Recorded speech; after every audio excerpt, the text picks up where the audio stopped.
The summer of 1648. Moscow stands stifling, wooden, packed with people, and over it hangs the smell of smoke and a shared irritation. Not long ago, the country had barely crawled out of the time of troubles, famine, lawlessness, foreign armies on Russian soil. The treasury is empty. The young Tsar, Alexei Mikhailovich, is still almost a boy, and ruling in his place is his tutor, the boyar Boris Morozov, a clever man, greedy and far too sure of himself. He urgently needs to find money, and he comes up with a move that looks cunning on paper and turns out to be fatal in real life. Morozov removes part of the usual direct taxes, and in exchange sharply raises the tax on one single thing: on salt. Why salt of all things? Because nobody lives without it. Both the boyar and the beggar buy it. Salt is needed to cure fish and meat for the winter, otherwise the food will rot and the family will go hungry. And so the price of this most ordinary commodity shoots up several times over. The poor stop salting their stores. Fish spoils right there in the warehouses. People grow poorer before your eyes. And the treasury, strangely enough, doesn't grow richer either. Folks simply stop buying the expensive salt, and patience snaps.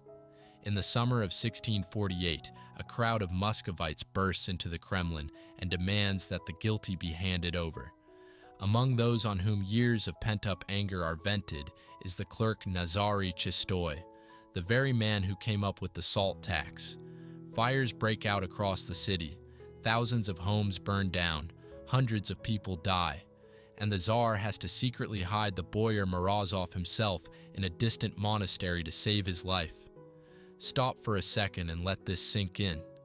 A massive revolt, fires, a dead city, and at the root of it all lies not gold, not land, not a crown. At the root lies a white powder that you sprinkle on your potatoes today without even looking. And this isn't an isolated case. Real wars were fought over salt. It was taxed so heavily that rulers were overthrown because of it. Deep in Africa, it was traded for gold, almost gram for gram. Imagine, a little piece of salt was worth as much as the same little piece of gold. And now walk into any store. A whole packet of salt costs about $1, and it sits in the furthest, dullest corner of the shelf. So what happened? How did the thing for which cities were burned turn into the cheapest commodity on earth? This is a story of rise and fall, and it's far more dramatic than it seems. First, let's figure out where this insane value even came from. And the answer is hidden inside you. Right now, about 250 grams of salt are dissolved in your body, roughly half an ordinary packet. Your blood is salty. If you taste a drop, you'll feel it, because blood plasma is almost 1% salt. And that's no accident and no extra baggage. Sodium, which we get from salt, makes the nerves work. Without it, the brain won't send a single signal. It moves the muscles, including the heart. It keeps the right balance of water in every one of your cells. Without salt, a person doesn't just feel weak. Without it, they die, and within just a few days. We are literally made of salted water and carry a little sea inside us. And since that's the case, the craving for salt runs very deep in the living world, and ancient people noticed it by watching the animals. Herbivores will travel tens of kilometers through forest and mountains to reach a special place, a natural salty outcrop in the earth called a salt lick. Deer, goats, and elephants go there like clockwork and greedily lick the stones and clay. And in far-off Amazonia, you can witness a breathtaking sight. Hundreds of bright macaws flock to the sheer clay cliffs by the river and cover them like a living carpet of red, blue, and yellow.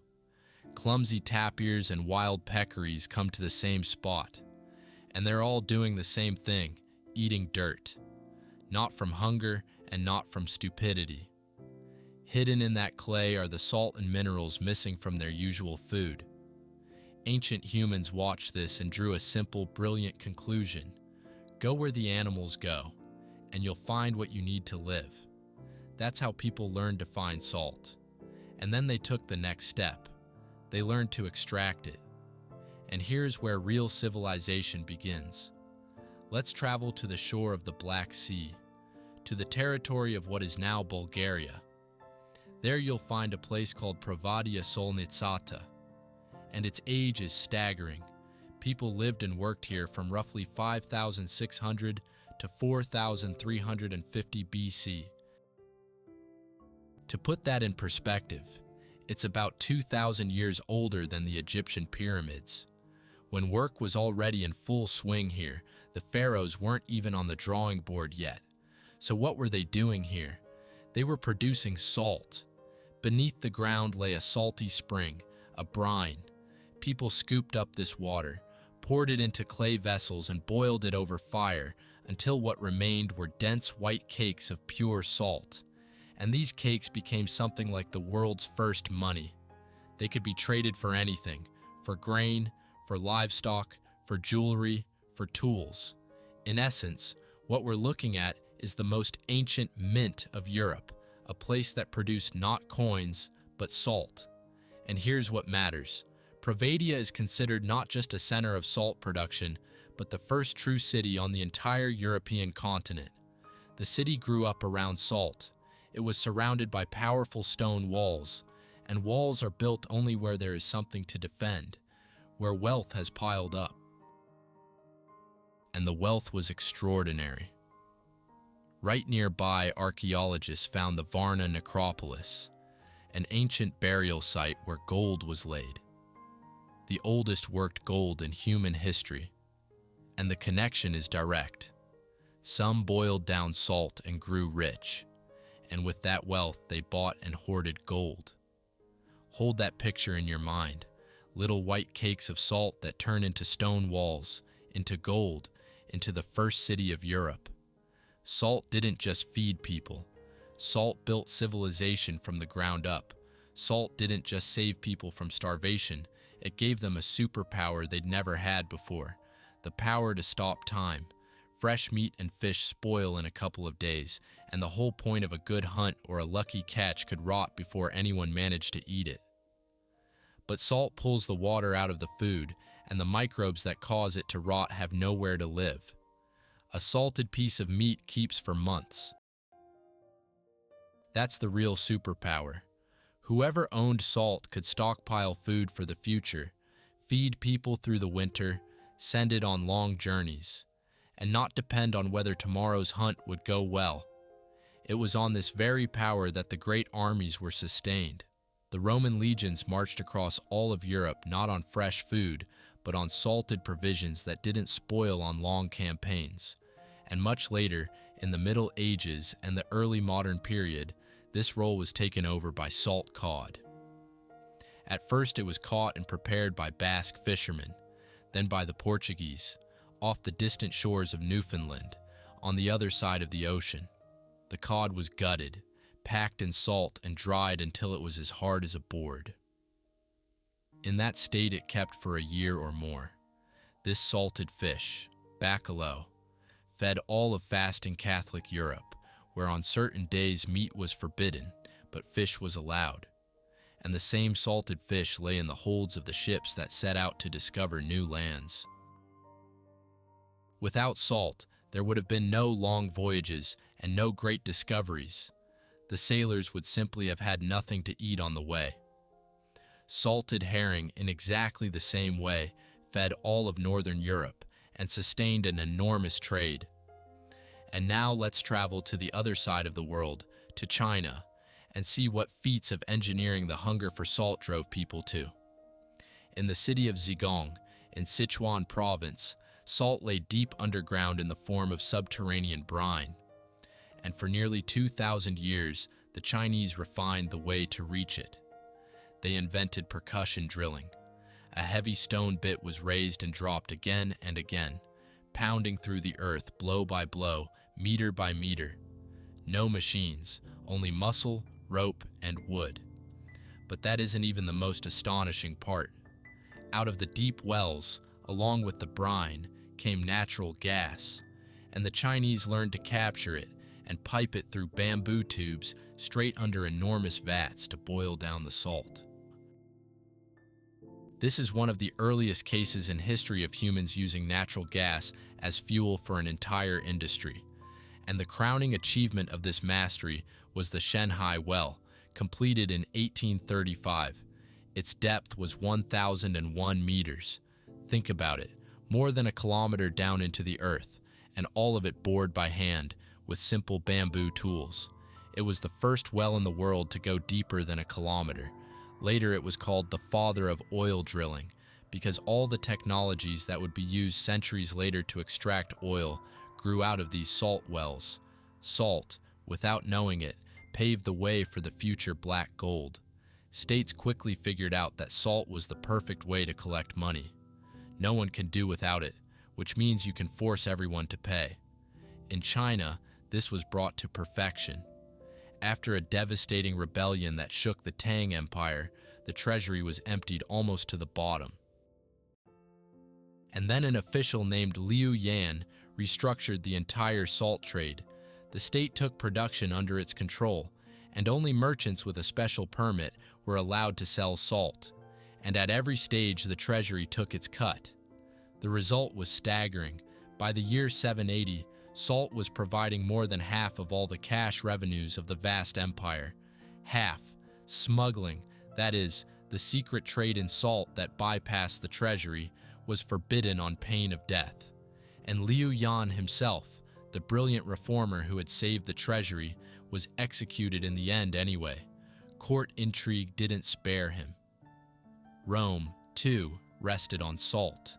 At the mouth of the Tiber, not far from the city of Ostia, saltworks were set up, a place where salt was evaporated from seawater. Legend attributes them to one of the early Roman kings, Ancus Marcius, and these saltworks were considered one of the oldest and most valuable assets of Rome. A whole road led inland from them, the Via Salaria, the Salt Road. Along it, salt was delivered to every part of the land. And as we already know, the Roman legions were sustained in large part by salted provisions. But the most incredible price for salt was in Africa. In the Western Sahara, in the scorching desert, there are places like Tao Deni, in the north of present-day Mali, where salt is still cut straight into slabs, like stone. These salt slabs were loaded onto camels, and huge caravans, called azalai, carried the salt south to wealthy trading cities like Timbuktu and Gao.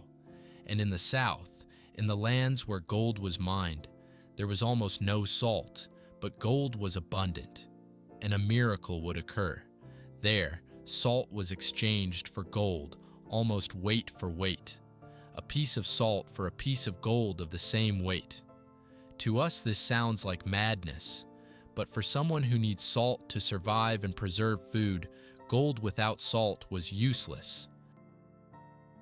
Even the ancient historian Herodotus described a remarkable custom: silent trade.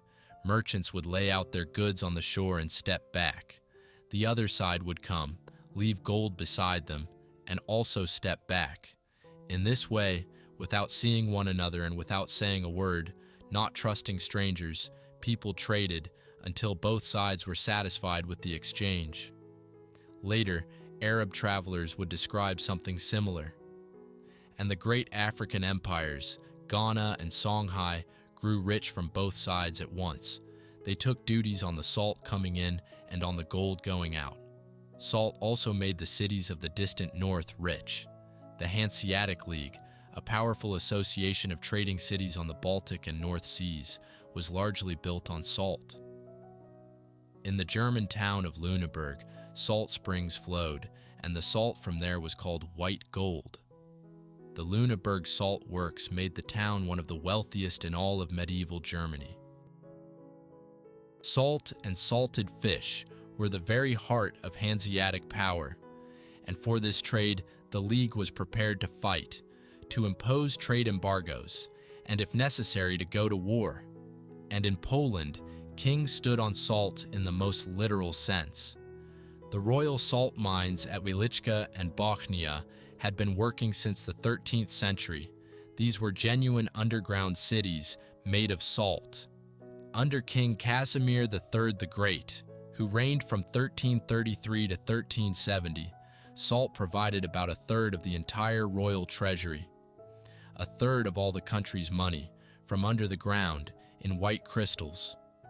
And with that money, the royal castle of Wawel was rebuilt, and in 1364, the first Polish university was founded in Krakow. It was said of this king that he found Poland wooden and left it stone. And that stone, if you look closely, was largely paid for by salt. And finally, an eerie, quiet story about how salt preserves more than just food. In the Iranian mine of Chehrabad, the bodies of ancient miners were found, killed in cave-ins very long ago, in an era stretching from the Persian kings to the late kingdom. These unfortunate men were called the Salt Men. Salt had dried them out and preserved them so well that their hair, beards, clothing, and even the tools in their hands had survived. One was found with iron knives and a gold earring in his ear, as if he had just gone down into the mine. The same salt that for centuries had saved the living from hunger had kept the dead intact for thousands of years. Today they can be seen in the National Museum of Iran in Tehran. Every great power has its other side. The more expensive salt becomes, and the more tightly a ruler clings to it, the heavier this burden weighs on ordinary people, and one day they stop putting up with it. The salt that raised empires has more than once shaken those same empires. Let's travel to Italy, to the city of Perugia, in the year 1540. This city held an ancient privilege, a special right to be exempt from part of the salt tax, which its citizens guarded like the apple of their eye. And then, after a year of poor harvests and hunger, Pope Paul III imposed a new salt tax, abolishing the old exemption. For the townspeople, this struck at the rawest spot. There was nothing to eat, and now on top of that, they had to pay for what had previously been their lawful right. Perugia rose in revolt, but the forces were unequal. Papal troops under the Pope's son, Pier Luigi Farnese, crushed the rebellion, and on the 4th of June, 1540, the city surrendered. And what came next was a lesson for the ages. Right above the quarter where the rebels had lived, the Pope ordered the construction of an enormous fortress, the Rocca Paolina, as a stone symbol of his power over the defiant. And Perugia lost its freedom for more than 300 years, right up until the unification of Italy in 1860. One salt tax, and an entire city was stripped of its independence for centuries. And now, America, the terrible civil war between North and South. And here salt suddenly turns out to be a weapon no worse than cannons. The southern states, the Confederacy, were cut off from the sea by the Union's naval blockade. And an army has to be fed with meat, which without salt rots in an instant. Salt became a matter of life and death. The price soared sky high. A sack of salt in New Orleans, which had cost about 50 cents, jumped by 1862 to roughly $25. That's a 50-fold increase. Workers at the saltworks were valued so highly that they were even exempted from military service. A salt boiler at his post turned out to be more needed than a soldier in the trench. And that same year, in 1862, on Avery Island in Louisiana, while digging only about 5 meters below the surface, men struck rock salt, a whole bed of solid salt. It was the first rock salt mine in North America, and it became a lifeline for the starving South. But the North understood this. In April of 1863, troops under General Nathaniel Banks seized and destroyed the operation. They burned the buildings, smashed the steam engines, and scattered the mined salt across the ground. And it was no accident. The Union deliberately struck at the southern salt works, the way factories and oil depots are struck today. Some historians say plainly, The shortage of salt brought the Confederacy down no less than its lost battles did. The army was defeated not only by bullets, but by an empty salt cellar. And now we come to the main hero of this story, to the man who turned a pinch of salt into a weapon against an entire empire. The year 1930, India under British rule. The British held a monopoly on salt. Indians were forbidden to harvest salt themselves from their own sea. They were required to buy it from the authorities and pay a tax. A people living on the shore of a salt ocean had been stripped of the right to take a handful of salt from the ground. And a thin elderly man in simple robes, Mahatma Gandhi, decides to challenge this without firing a single shot. On the 12th of March, he sets out from his ashram near Ahmedabad. With him are just 78 companions. Ahead lie 24 days of walking and about 240 miles to the coast. They go on foot, through villages, and with each passing day more people join them, dozens, hundreds, thousands, and then at last comes the shore, the village of Dandi. Gandhi bends down and picks up from the ground a simple handful of natural salt washed in by the sea. A simple gesture, one any child could make. But with that gesture, he breaks the law of an empire. It's a signal. Across all of India, mass disobedience erupts. Millions of people begin gathering salt themselves, and more than 60,000 are sent to prison. The march didn't end British rule in a single day, but it did something more important. It showed the whole world the injustice of the empire and undermined its moral right to rule. A pinch of salt shook what armies couldn't. And then comes the most unexpected turn. The salt for which cities were burned, wars were waged, and peoples were stirred to revolt loses almost all of its value. And the ones to blame aren't kings or rebels, but machines. The 19th century brings mechanization. People master vacuum evaporation, a way to produce salt quickly, cleanly, and in enormous quantities. In the German town of Stassfurt, they begin deep mining of gigantic deposits of rock salt and potash.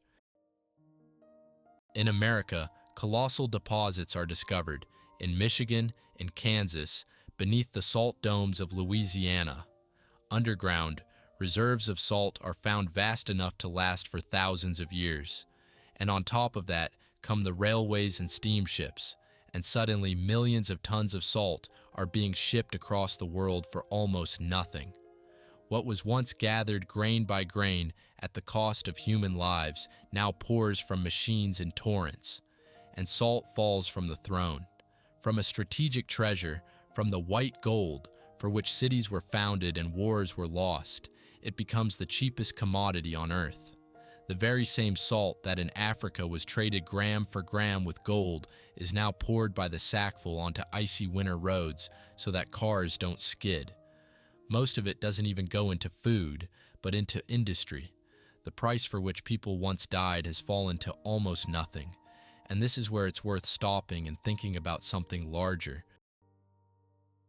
The story of salt isn't just a story about a mineral. It's a story about how things that seemed eternal collapse.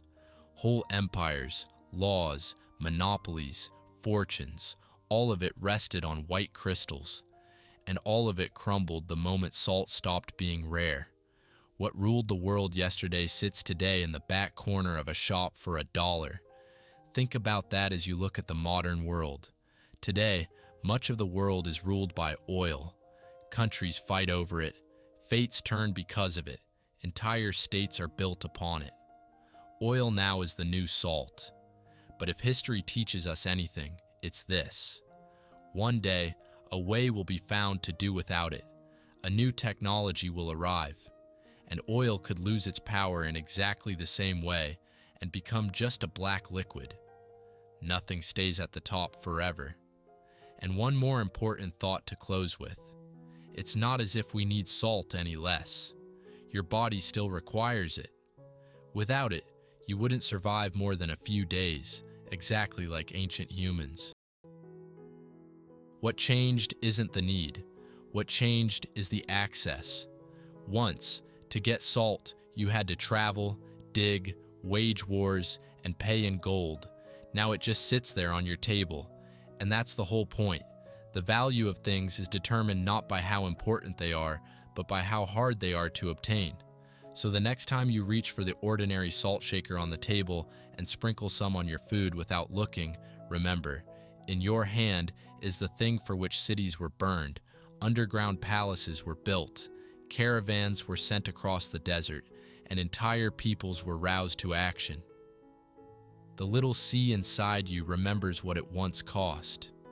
If this story made you see a pinch of salt in a new light, hit like, subscribe, and write in the comments what other everyday things you think conceal a great history behind them.